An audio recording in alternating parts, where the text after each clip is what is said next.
Welcome to Football Bloody Hell, the podcast that's more unpredictable than a last-minute penalty.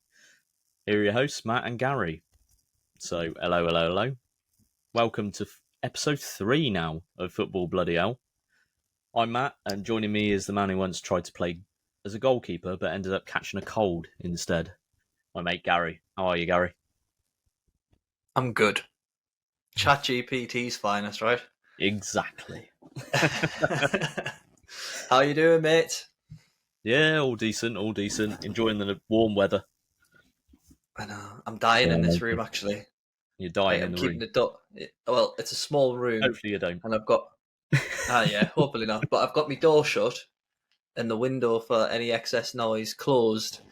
And it's getting... It's close in here, as my dad would say. Getting a bit sweaty. It's a bit close in here. So yeah, I'm hot. And I'm trying to enjoy it, mate. Have you had a good weekend? Not bothered. Yeah, it's been decent. Music festival yesterday, so it was good fun. Oh, yeah? So yeah. Who was the highlight? Do you remember Bez from the Happy Mondays?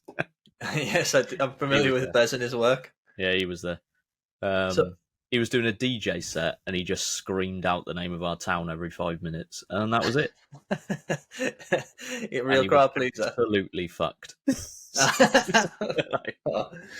I mean, was he though? Because he's been like Bez is like the kind of person who's just been like he from probably like since he surfaced with the Happy Mondays, it's just looked like ruined the whole time. So like from now until then, I don't think he's changed. Maybe he's just permanently ruined. That's maybe something, but yeah, it was all right. It was like more like local bands and things like that. But yeah, Bez doing an appearance or a DJ set, as they said, even though he wasn't DJing, he was just shouting the name of the town and then dancing 5 minutes and dancing, with his maracas. But other than that, it was it was all right. How about yours? Yeah, it's been canny. Just nothing too much exciting. Watched the football, obviously, but a normal, nice weekend, mate. But I think yours was more interesting than mine, given the fact that you were out with the West Ham fans who probably enjoyed themselves, I'm assuming. They did very much enjoy themselves on, when was it now? Wednesday, wasn't it? That seems like a while ago. It does, doesn't it? It does, yeah. I was thinking, like, what day is it today? But yeah, it was Wednesday. But yeah, that's a good segue into what we were going to talk about, and that is, I know last week was the finals episode, but I think this week we're going to touch on a couple of finals that might have happened in the last few days. There's a few maybe big ones, you could say. I'm not sure whether they're big ones, but one of them I definitely watched, like you just alluded to. Like I watched the one on Wednesday, which was the Europa Conference League final, and there was something else on last night. I don't know if you caught it at all, Gary. Yeah, of course. The Champions League. The champion. I love the spectacle of it. It's so ridiculous. Like beforehand. Like one of my mates was actually there. He's not a supporter of either club, but he works with one of the sponsors, so he managed to get some corporate tickets and some corporate flights, all expense paid. Prawn sandwiches to the Champions League. Yeah, plenty of those. But he sent us a picture of his badge, and I was like, wow, that's like pretty cool. And then seeing some of the pictures that he put on from Istanbul, and I don't know if he had a good time. He's flying back today, so he went out on Tuesday, so he was out there before the conference even kicked off. So, but yeah, once in a lifetime stuff. He's a mag, so I'm hoping it's a once in a lifetime thing. But we'll see next season when they're in it. Yeah, but I looked amazing. I enjoyed it as well, like so. But yeah, I think we'll talk about those two really. So we'll kick off with the Europa Conference, which I must say, before you start going into how you enjoyed it, I really like the intro song for that.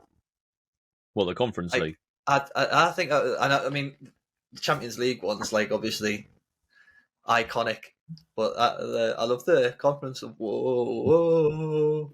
Whoa. I mean, it's uncanny how close it was. The only reason I got attached to that one was because with the new Football Manager.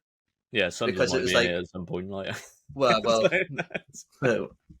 But I mean, I pray. But it's because of Football Manager. It's like I never With play the it with sounds licensing. because of it. But with the licensing and everything, that was the first one on the new game that I got into, and yeah, fond of it now. I actually So quite who? enjoy those lower tier European competitions. And Yeah, all we these both people do arguing really. that it's not a major trophy. Of course it is. If their team won it, it'll be major, wouldn't it? They're just bitter. Oh yeah. Well, At the end of the day. like yeah, when we talked last week, didn't I was saying like no one's like going to be like looking at Brighton fans and stuff because I know that they're in the Europa League and stuff, but like Well, West Ham aren't. West Ham are now. yeah, They're in the no, Europa League as well. I know. Wait till Sevilla drops out, like you said, drop out Yeah. just Well, to win it again. Sevilla just win it. Like they'll win it even if they're still in the Champions League Yeah, semi-finals or something. Somehow they'll drop they'll out just give them the halfway and trophy. just come back. Oh god, It's but like there's yeah, I no think worthy like winner this year, so we'll just give it to Sevilla. I mean, what it's like. I was talking to my brother about it as well, and I just think like it's a proper send off for Declan Rice. And I think if there's anybody playing football at the minute in the Premier League who's like got the likability factor, he probably deserves it. Like the amount he's give West Ham, and obviously he's definitely leaving. It's like been well documented now that there's offers on the table. I think Arsenal 90 million or something. It's like leading the way, and Yeah. leave with a European trophy and have that moment in front of the fans. It's like, yeah, class. Good luck to him. I think he's earned it, to be fair. Yeah, for definite. Thing What is, were though, they? fair play to him for staying at West Ham as long as he did, because there's plenty of times he could have left, I think. Yeah, And that's him caring for the club. And now he's won a major trophy with them, which we will say is a major trophy. It is yeah, a no, I European agree. trophy. It's definitely a major trophy. I I'd want to think win it. I think that's a fair time to leave now, isn't it? For Yeah. him. Like, well, I mean, domestically, I suppose that's. I mean, I don't see them winning the Europa League, and if he stays, No. Not if I think Sevilla drop out into it. I think it's probably the right time for both of them because obviously Declan Rice wants to play at a higher level, wants Champions League, international, like keep him at top world class level. It's right for him to leave. West Ham recuperate that money. You're probably looking at reinvesting 90 million, maybe get like three players, top quality players, which they need because And they need a few, to Kufal be and fair. yeah, they need a striker. Kufal, They need they Kufal, need a centre forward. Souček, and yeah, so they could use that. And they're in Europe now in the Europa League, so again, it's going to attract another level of player. So Yeah, I think to it's step right. up. Probably a good thing for both. Yeah, this is like we were saying last week. I don't know why. Obviously, West Ham took the Conference League very seriously, but I don't know why clubs would not take this or the Europa League seriously, considering what is on offer: a trophy win and qualification for the next tier up. Yeah, I just don't know why you wouldn't. Obviously, a lot of teams across Europe, they do take it very seriously, but I think it's just an I mean, English thing. I'm not sure. yeah, I don't know. I think it's because we like I say, you're brainwashed in in this country to think like the Premier League's the be all and end all, and financially probably, yeah, you're right, and Yeah, you've it's got not going like to get you all the money in the world, is it? But it's a trophy. yeah, nah, I'd take it any day. I think any club really outside the top six would be happy with it. But yeah, Apart from but yeah. Spurs, So and you were they saying just you don't watched win it with anything. some, yeah, yeah. They prefer to go the trophyless route. But you were saying you watched it with some West Ham fans. I did, yeah. I watched it with my mate who's a West Ham fan, and his entire family are all West Ham fans. So they were going wild. And I've got the shirt up behind me as well, if you can see it. Nice The little West get Ham the shirt badge in with, as well. Europa the Europa Conference on League there. Conference League badge in there as well, yeah. But Good. yeah, it was good. I think it was quite tense. Like watching it with a room full of West Ham fans when you're a neutral. I think the whole game was just tense. And when they got the penalty and obviously scored that, they were like the first thing they were celebrating, but the first thing they were saying was they were screaming at the TV at Ben Rama, saying, "Don't celebrate with the fans, you're going to get sent off." And so he was on a yellow card, scored that penalty, and then ran and jumped into the fans. Oh, was he Normally, already on a yellow? yeah, he was already on a yellow. Oh. And I didn't know. They were just shouting at the TV like, "He's an idiot. He's going to get sent off," and he didn't. And you're thinking, normally a referee would have sent him off. Like, I or missed that. giving I him a didn't yellow realise he was card out in. because he was in the crowd, wasn't he? But Yeah. I don't agree with that sort of like. I get from a safety point of view, but I don't agree with a yellow card for that sort of thing. But you would have thought he It's was a like, bit smarter than that. I know it's the European final and he's gone wild and whatever, but like you would have think him, yeah, get to the edge of the fans, but don't jump in. Like you're I on a think yellow card already, mate. it wasn't just the fans though, was it? It was like that section was their Family, families. yeah, all their I family, yeah. think I think that's that's the mad. referee used a bit of common sense there, which was fair enough. Is Also, it common do you think sense? it was? Is Do you that think no? it was? Yeah, carry on. No, I was going to say, do you think that's a bit biased then? Because like Ben Ram was like, I mean, it could have been down to 10 men by Well, the yeah, letter of the that's law. it. But Like, I I mean, don't I'm know. glad the ref didn't send him off because it is like, come Yeah, on, yeah, it's like, it's a stupid rule, and I'm glad he didn't send him off. But I can see where you come from with bias, like potentially. I mean, the whole game, like Fiorentina were throwing themselves on the floor, and it was quite evident that he was giving the stuff their yeah. way. But I mean, what did you think? Did you see the penalty or anything? Did you think it was a penalty or? Uh, I'm trying to recollect. I think like at the time I thought it was a pen, but So I yeah, don't it's know. But sort it's of that. like I think it was the ball came through to Bowen. I'm pretty sure it Hmm. was Jared Bowen. He took it on his chest, and then who was it that came through? It was Biragi, I want to say, Not came in sure. and then sort of punched the ball, moved his arm and punched the ball away from him, and it went through to the It's goalkeeper. So I don't know if it was an intentional. It was his arm movement, but it went forwards and punched the ball. So I it's mean, the rule. It's the rule as yeah, well. We've already talked about how many have you seen of them? yeah, Not loads. just in.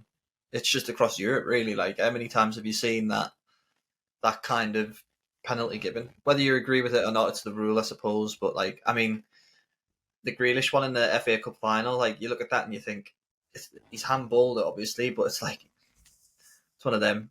Does Yeah, any defender exactly. really want to handle a ball on purpose? No, No, most of the time.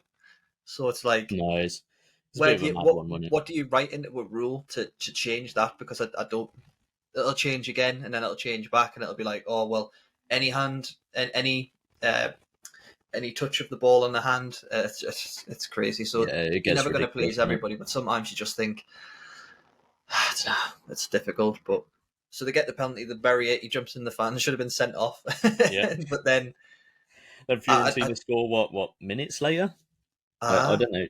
It was summarize the mood in the yeah house. Then 5 minutes afterwards, it's a crack, isn't it? and the goal was from a West Ham perspective. The goal was poor. Like it was a Uh, long ball from like a diagonal long ball headed down by Gonzalez, and I yeah, think who finished it. I can't remember who finished I it. can't remember. But It what was do you know? What it was?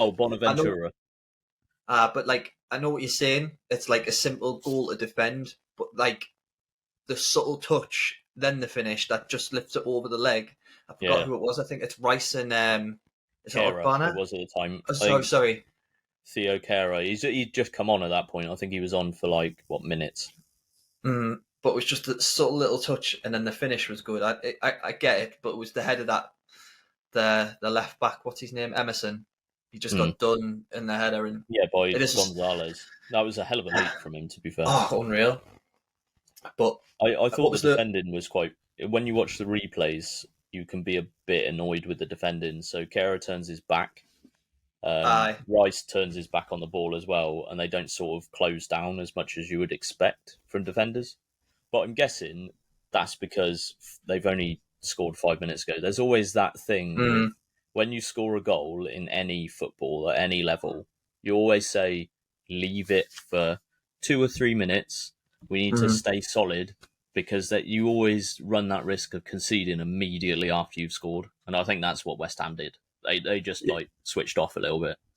Well, the But adrenaline's pumping. You've just climbed out of like your fans and your family screaming, scoring probably like their biggest goal in their history. yeah, You're bound to be like up a height, but like yeah, it is. exactly. It's. I It agree with went you. quiet Like what you're after. saying. But it was all like second half that though, because like in the first Oh half yeah. it was a bit nondescript, wasn't it? Really, there was like Well, not a the lot first happening half from was what I like remember. a like every other final that we've had this year for some reason, just cagey and a bit dross. Like it's all been a Mm. bit like naff.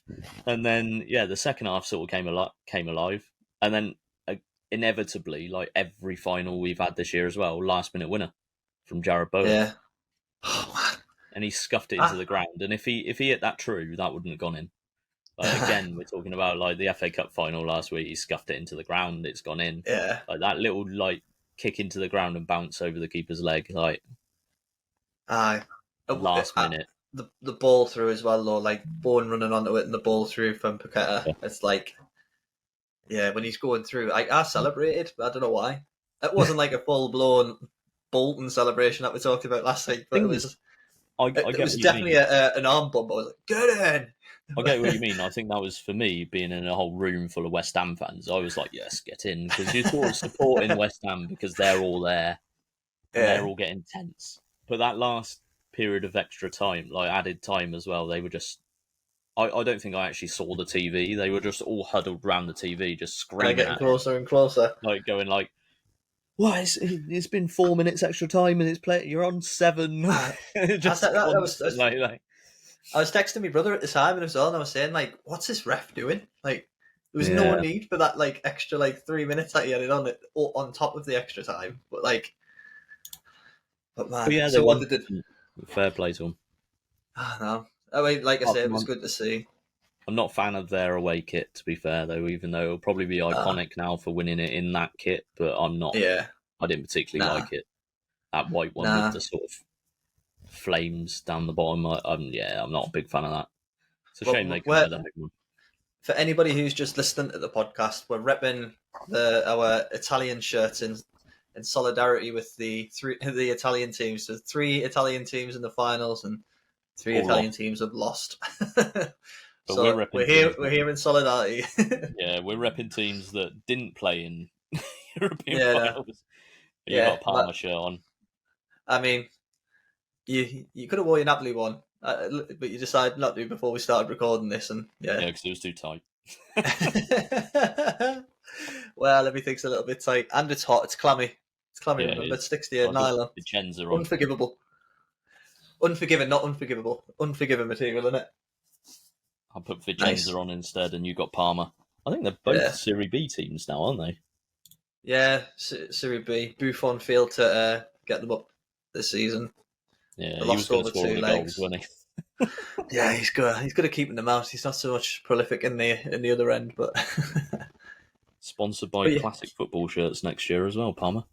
I don't know. I mean, they've got very nice shirts, as you can. In my opinion, yeah, I like them. I do. But like Parma. So like, what was the like reaction then? Because like we were talking about like fans and things. I don't think I genuinely don't think I know a West Ham fan. So what was their like reaction to it? They're still buzzing now, or absolutely wild.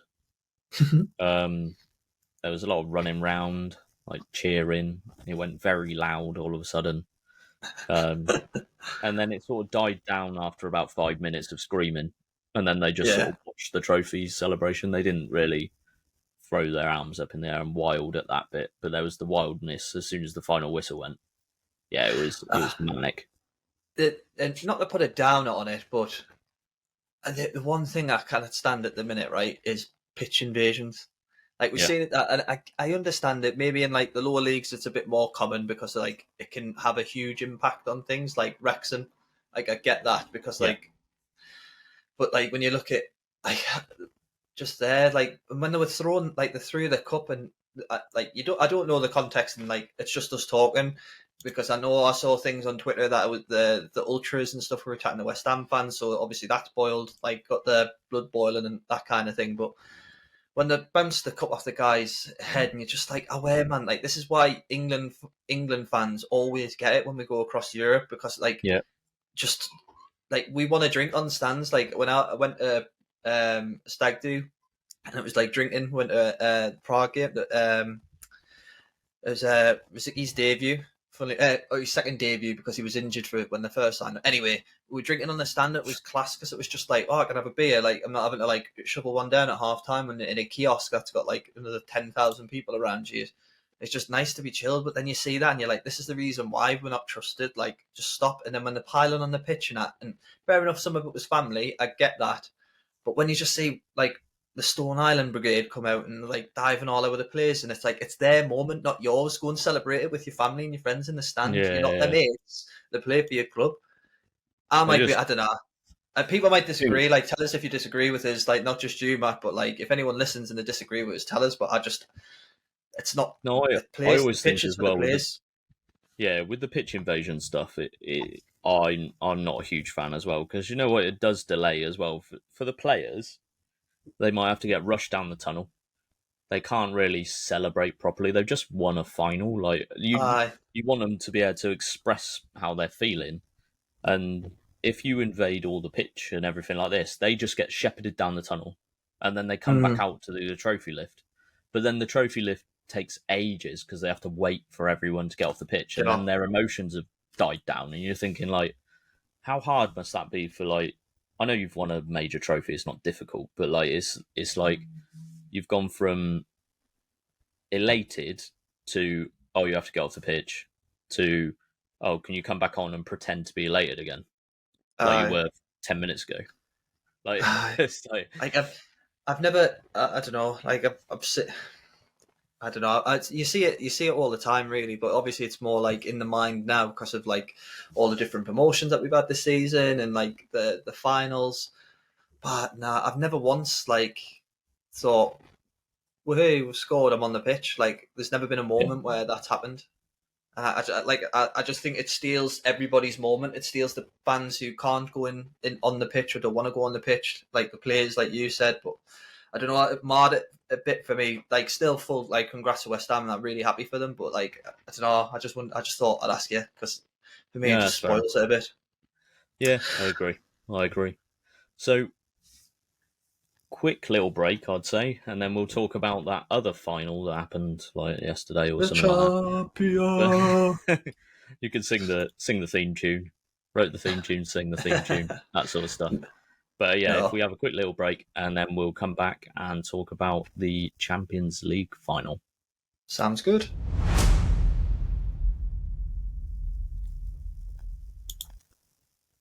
So the Champions League, Matt, last night. I I think really Pat enjoyed watched it. it. No, I know. I enjoyed it. I thought it was good. Yeah, Like, yeah, I was going to go out and watch it, but then family commitments and stuff, so I just ended up sitting in the house. But one thing I will say is, thank God Jake Humphries is not on BT anymore. What an absolute melt!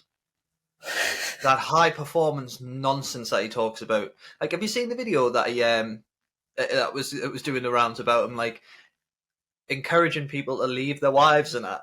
Have you seen it?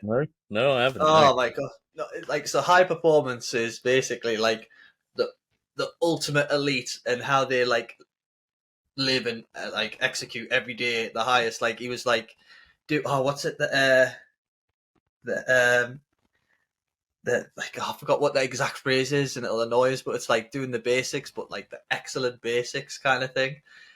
And it's like, oh, he got up at 5 a.m. He gets up at 5 a.m. and stuff, and it's like, all right, mate, well done. But anyway, this video that he did, he was like doing like a pep talk. So he's just looking at the camera himself, like talking to nobody, but like to his audience. And yeah, he's like, so like if you want to change something, just do it. So if you want that new job, get it. If you want to leave your wife, just leave her. If you want to talk to that girl in the office that you've always had a crush on for about 5 years, go and ask her. What's there to lose? And it's like, what are you talking? What are you talking about, mate? He's an absolute melon. I cannot stand him, and the fact that he's gone at BT, I was half expecting him to like join in the trophy lifting and like do his farewell speech as Pep and that were like lifting the trophy. yeah. But thank God he's gone. I thought the coverage was bizarre though. Like, and I've seen like I looked on Twitter, and like a lot of people have said the same. Like, it was just weird. Like, Balotelli was there, and he was like, I mean, I know they've wheeled out the City players, and he was probably perfect to have on with the playing for both teams and that, but like it was just weird. Like Fabregas was stood in front of the camera when they were trying to talk to Grealish for ages, and it was like nobody was like ushering him out the way. And then I think Lescott. Like they kept asking Lescott, "How you feeling?" I was like, "The guy ain't played for like 6 years or something." Like, Yeah, he last got lambasted by Aston Villa, didn't he? I'm like, rightly so for his accidental Porsche tweeting.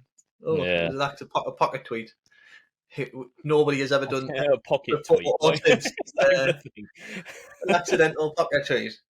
But then it was just bizarre. It was weird. I thought it was poor from them, and I think so. Yeah. Anyway, and then the weirdest thing was that I can't. I don't know the guy's name, but he was walking around and he had like the armband on so he could get on the pitch, and then he's talking to Gundogan, who's just won the Champions League. Like literally, the first interview, the whistle's gone, first bit they've grabbed, and he's asking him to sign it. He gets an autograph, and he's like, "Oh, I'm getting the Mick took out of us at Twitter. So will you sign this because as a memento?" Like, hang on a minute, people have like paid a subscription like all the way through the Champions League to like watch this, and then you're just like there on your holidays, basically getting autographs Yeah. of the players. Like, do your job. Like Roy I Keane, saw do your job. That's your job. Do your job. I did see someone say on Twitter as well. They said like having like someone like Balotelli on. I know he played for both teams, but they said are they just chasing viewing figures for the fans under the age of 20?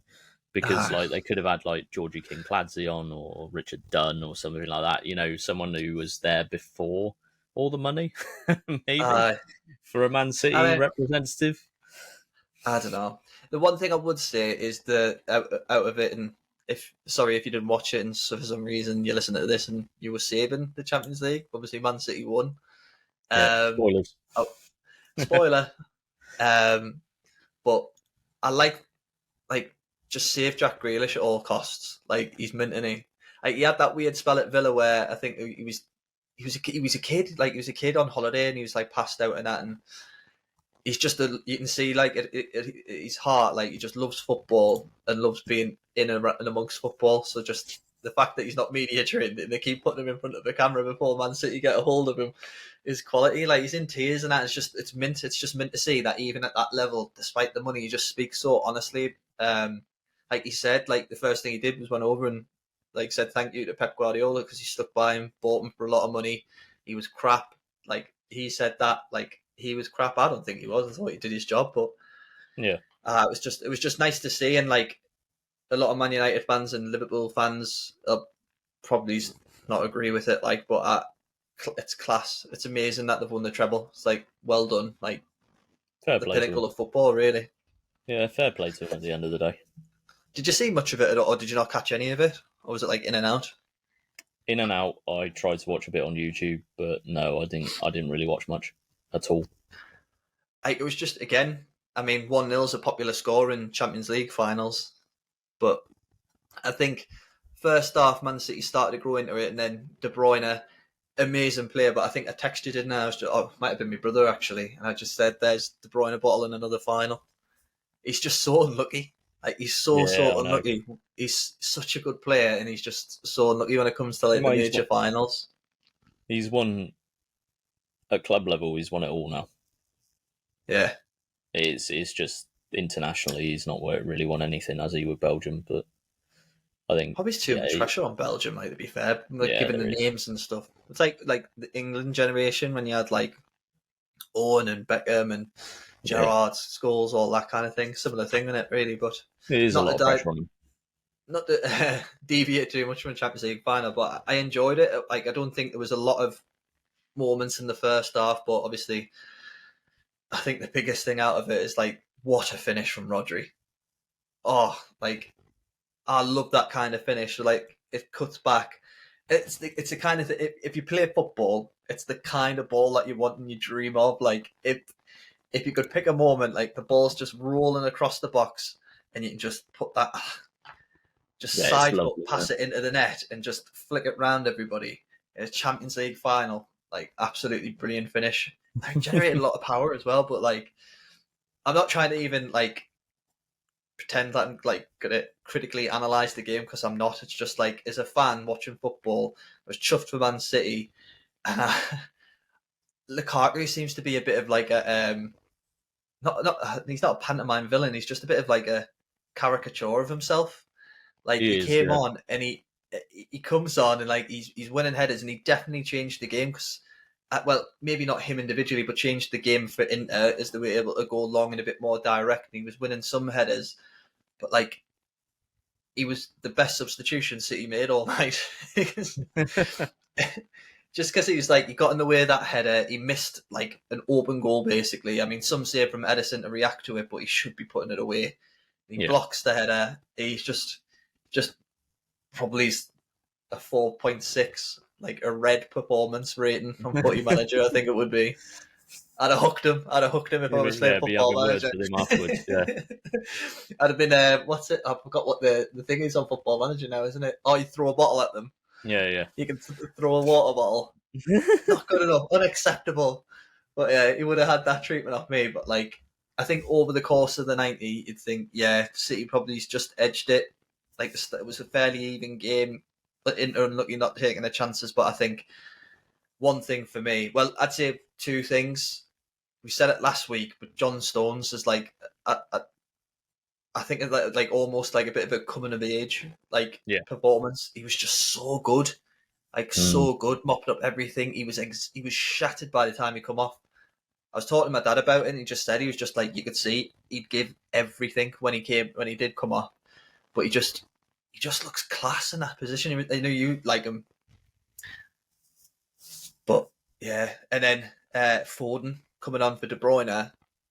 I think you forget how young Foden is because he's just been around for that long. He's what, 22, is he? Something like that? You'll have to double check. Like, it's got to be about 22, 23, but like, he's so good at football. 23. 23, there you go. But you probably think he's older from how long he's been around. But mate, he turned 23 on the 28th of May, so I've sort of got an excuse there that when I said 22, I was right in that. Also, happy birthday to Phil Foden. Yeah, happy birthday, Phil, or Foz as we know him. Happy birthday, Foz. But he's just he could have scored. He could have scored, and he also tried to square one, like when he did like a not crouch turn, but he like dragged it round on the edge of the box, and I'm like, what a player. Yeah, but then, like I said, scored the goal. Happy for them. Dug in and done the treble. And the one thing I think's mad now, and it's what rival fans do. Like, we'll do it in Newcastle, you'll do it at Sheffield United, but like instantly now, it's like Man United fans are going, well, we won it better. It's like, how do you win a treble better? Do you know what I mean? Like, the one that like all that stems from is like that tribal mentality and bitterness. Like, at the end of the day, if you have to respect another team. Like, to be a true rival of someone, you have to respect when they've done something impressive, I think. Like, you can't just belittle it, because if your team did it, you'll be impressed. Like, it is impressive. You can't not say it isn't, to be honest. Even as much you hate Man City, or anyone hates Man City or anything like this, it's still impressive that they won three trophies this year, and 3 major trophies at that. You think you can't say that isn't impressive, even if you don't like them. Like, you can't belittle them for it. Obviously, since like the inception of the Premier League, because I know, what was it, 92? Was it 91, 92 Premier League? There was a season before that, there was quite a few. No, football didn't really exist before that, did it? Well, yeah, in that season just before, we finished 3rd. Top flight. I'll take that. No, football wasn't real. It was just a database that's been programmed into us. From goals. Yeah. That's when football started. Sky made up all the history of football before 1992. That was it. They just put it there just to think. But then they said, "Oh no, stats only exist after 1992 as well." It's nonsense. That, but yeah. But just for this, so like I saw that since the Premier League in the 90s, let's say, Manchester as a whole has dominated football. Like, I just think like the home of football is at Manchester. Well, but it depends how. Yeah, it has to be, doesn't it? Guess, well, for the last. Well, the Northwest at least. For the last 30 years, you can't argue that, can you? In England, that is. Yeah. Because obviously there's. Well, it's the pinnacle. Like when I say that, it's just like from the pinnacle of football, highest division, Premier League, and then I just think, yeah, I mean, it's other than maybe Milan. Like, is there any other areas of like leagues where the two teams from that area have won the treble? I don't think It's there the only is. place if I was asked that in a question, I'd probably just say Milan. But I don't think it's there like is. and then the When other there's question been as two. well. The other question I was going to say is like, then the next thing is who's better, Sir Alex Ferguson or Pep Guardiola? And like, as much as I'm like, oh god, like who cares? Like they're both brilliant. They're both on that Yeah, stage have been brilliant. But if you were forced to answer, who would you go with? I would say, considering you have to think of like the backgrounds and what they've had backing them. So Pep has always had all the money in the world Mm. to build whatever team he wants. Mm-hmm. Whereas Alex Ferguson did the first few years of the Premier League using kids. Mm. So and then built a team around those kids to win the treble in 1999. So you have to think maybe he's probably the better man manager in that sense. Yeah, Or building a team from nothing. Because you have to think when he took over, Man United weren't exactly that good, were they, in the mid yeah, '80s? yeah, yeah. Like Like he he was on the built verge them of up getting again, didn't he? sacked, like and things like this. So when Pep takes a team, it's a team that's already established, that has a shitload of money, and then he can just build a super team out of it. I suppose so personally, I if I was to answer the question, as much as I said like I don't like it, I just got us thinking. But I would say Pep now because I get where you're coming from with all the money, and I see it more as a influence Yeah. than than so Sir Alex Ferguson, obviously like unbelievable manager, like and he had a lot of money compared to the teams that were in the league. Oh yeah. The class of '92, there's no denying it. But like everyone obviously knows the name Sir Alex Ferguson, and I think if Pep Guardiola was asked this himself, he would say Alex Ferguson because Yeah. he's just so renowned. But in terms of like style of play and leaving an area like Barcelona, like that tiki taka football, he's built that, and then how many teams have tried to emulate him? How many managers emulate him? And like, No. I think if you look at like it's like Bielsa, like his school and the tree and the pyramid from him, who's Yeah. influenced, and how I think Pep is probably the new Bielsa because I know like Alex Ferguson's had a lot of people work under him, and like Bobby Robson with Jose Mourinho, and then Jose Mourinho with how he's trickled out into managers as well. I just think in terms of an influence in football rather than just teams in football, I think Pep Guardiola's probably bigger. No, I can agree with that in a sense because I think it's sort of a loaded question in the sense that like there's certain aspects that they've both done very, very well. And then there's certain aspects where one is probably ahead of the other. And I think you're right in that sense of Pep's created a brand of football that's good to watch, it's exciting, and no one else has really been able to emulate it for that long period of time, like you've said. Like with the tiki-taka stuff, with the way that they play football, it's insane. No one's really seen it like that before, have they? No, And he's put that in and done it consistently. So in that way, yeah, I would agree with you there. And I think like I'm not saying his style is the best or anything because I like the Nice gen press and all that kind of stuff. I just I like football. I like Route One. I like direct. I love that. Like any style of football as long as it's like entertaining. But I lump in it. I've seen that plenty. But yeah, it's just because as much as I just say like the fans go, oh well, we want it better and who's a better manager. I just thought that was the only thing that stood out. It was, but I did some research and it was one of my mates. It said like he wanted to see this in the pod. So okay, should we do a bit of a transition and then we'll go on to some of your research and interesting sort of bits that you come up with? Yeah, well, so I say research. Let's not call it research. Let's not excite people too much. But yeah, let's take a short break, and when we come back, yeah, the scribblings. Yeah, go to a break, and then we'll come back. We can have some interesting topics discussed. Sounds good. So we'll break quick, and we'll come back in a sec.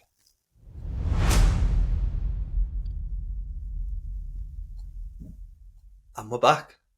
Yeah. So this is Thought you said Amrabat then. I was like, it's Fiorentina.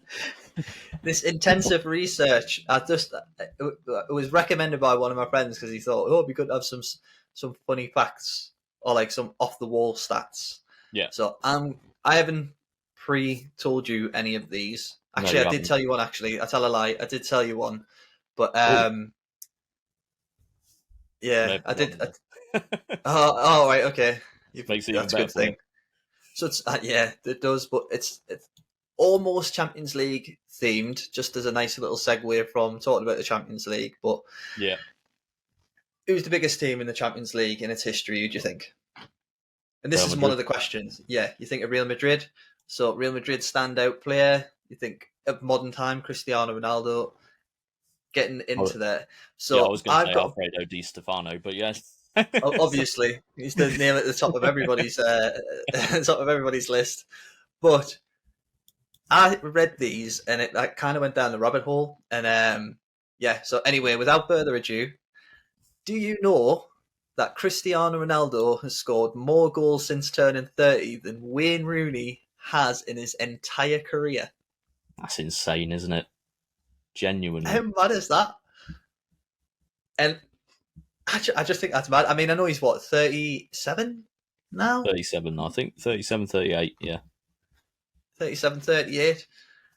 And what, he scored 12 goals. I think this doesn't include the Saudi League, but when I checked it, I don't think they're whatever they're called in it. But yeah, madness. More goals than Wayne Rooney in his entire career. And here's That another is, thing. You ready for some more? Do you want us just to yeah, go quick for it. fire Yeah, them? yeah. Fire him All off. right. Timo Werner has more Champions League goals than R9. Another one that blew us away. Thinking of big teams and Champions League, even though they weren't in it this season. Yeah. Well, Dundee definitely weren't in it, but Dundee have 100% win ratio against Barcelona. I feel like How they need bad's to that? play a friendly or something. Yeah, so the Scottish side has come up against the Catalan team on 4 occasions, Yeah. and Dundee United are the only British side to boast this amazing record against Barcelona. They did the double over them in the 66-67 season, beating them home and away in the Europa League, and then they managed to pull the same thing up again in the 86-87 season. That's So impressive, isn't it? go on Dundee United. I'm going to Yeah. save one to last because I found this funny. But I think you've told me this before anyway. But Yeah. AC Milan won Serie A by scoring just 36 goals. See, that's incredible. That is actually incredible. It was in the 93-94 season. Amazingly, they just like managed to win the league by just scoring 36 goals. I think that's what you call a shutout. And that's when, I suppose, Serie A at that time in the 90s was the big league, wasn't it? Italian league. But then I guess like it's probably towards the end of Catenaccio, I'd say, which is obviously a style of play where it's more defence than attack. It's about keeping out goals rather than scoring them. So I'm intrigued now to see sort of what the sort of goal scoring was in that league for that season. Who the What top season was it scorer? again, Gary? 93-94. Let me double 93, check. I'll go 94. back. So while I look at that, do you want to throw us some of your other stats? Hang on, here's another one. So Gareth Bale's first trophyless season after leaving Tottenham was the season he went back to Tottenham on loan. That's impressive. That was another one. Let me get another kind of related one.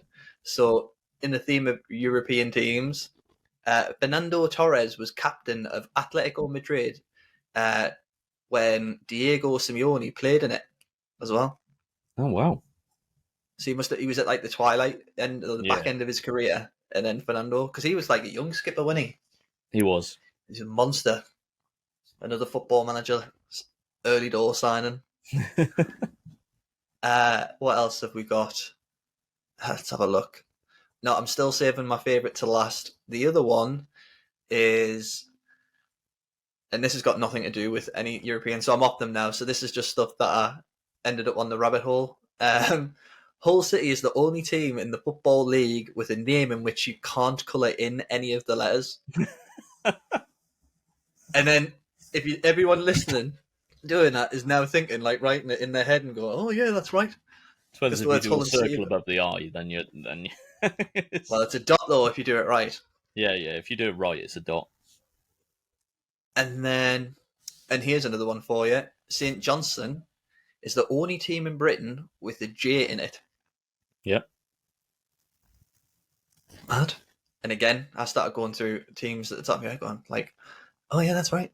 And then that's the main football ones. The other thing is Arsenal and Port Vale are the only two clubs in the country that don't have their geographical location in the team name.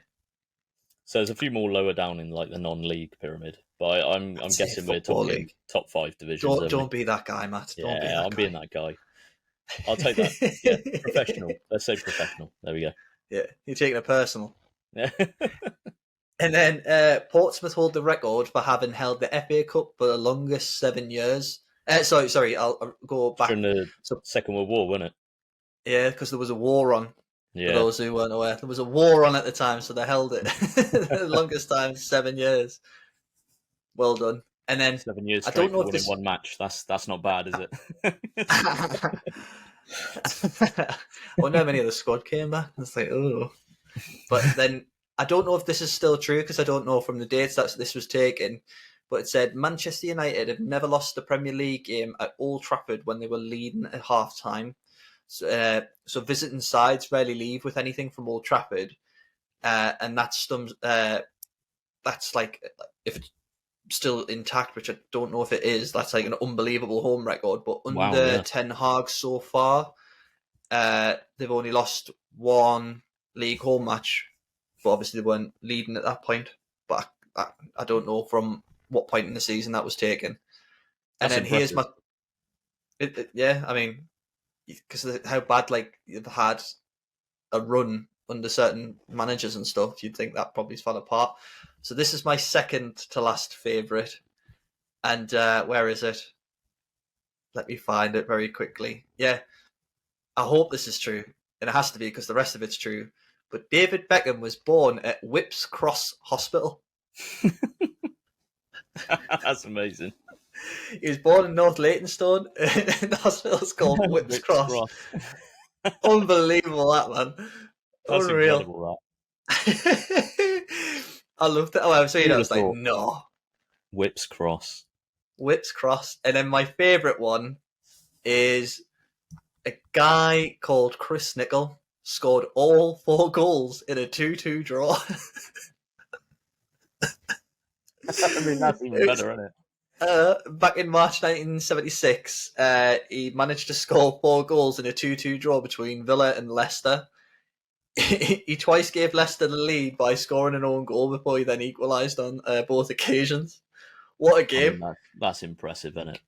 That is impressive. I wonder if he asked for the match ball or something. Yeah, you would. I mean, he's got some cheek to ask for the match ball, to be honest. But like, I would, 100%. When he ever gets 4 goals, I mean, he'd have probably been tired. But that was my favourite one. Just Chris Nichol scored all 4 goals in a 2-2 draw. And that's not the weirdest thing I've seen in a football game, because I've seen Sunderland score 3 own goals in the same game. That wasn't as funny as well. Have you managed to find out how many goals there was for our season? I did, yeah. So, here we go. Gonna have a look. So there was 34 games in that season. So with them scoring 36 goals, not many per game. So they had 9 1-0 wins. Jesus. They conceded only 15, but they were probably the most boring team to watch. But one of their only losses was a 3-2 loss to Sampdoria, where they conceded 3 and scored 2, which is more than their average on both ends. So the most exciting game was when they actually lost. Oh my God. I thought that was quite impressive. But, well, fair play, Milan. Fair play. Yeah, it is. But here we are, Matt. Yet again, we've reached the end. We've managed to talk through both the Europa and the Champions League finals, and instill some wisdom and some football trivia to our following. Indeed, indeed. With that, again, thanks everybody for listening to last week's episode and putting up with me spamming you, because I've been spamming a lot of people and hoping that they're listening and liking and sharing. But I think that's it, Matt. I think that is it. I think that's the end of the pod. So hope you all enjoy. Again, feedback would be great, and we'll look forward to recording another one next week. We will. And hope you enjoy and listen. I want some outro music. Can we have some outro music?